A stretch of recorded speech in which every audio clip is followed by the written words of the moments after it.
Sa patuloy na pagbaba ng mga insidente sa lansangan, nais ng Pambansang Pulisya ng Pilipinas na pasalamatan ang bawat motorista na katuwang sa pagpapanatili ng kaligtasan sa ating mga kalsada.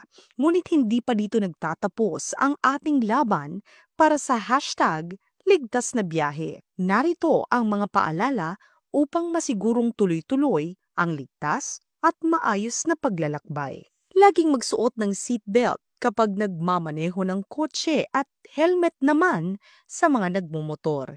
Iwasan ang paggamit ng cellphone habang nagmamaneho.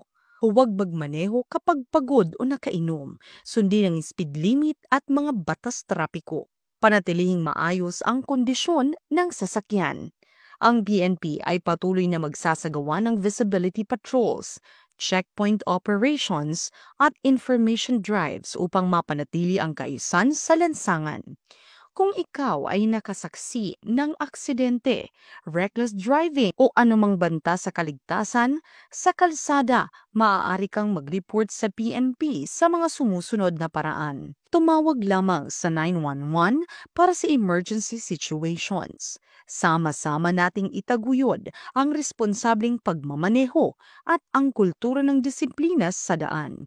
Hashtag secure ang kalsada. Hashtag ligtas na biyahe.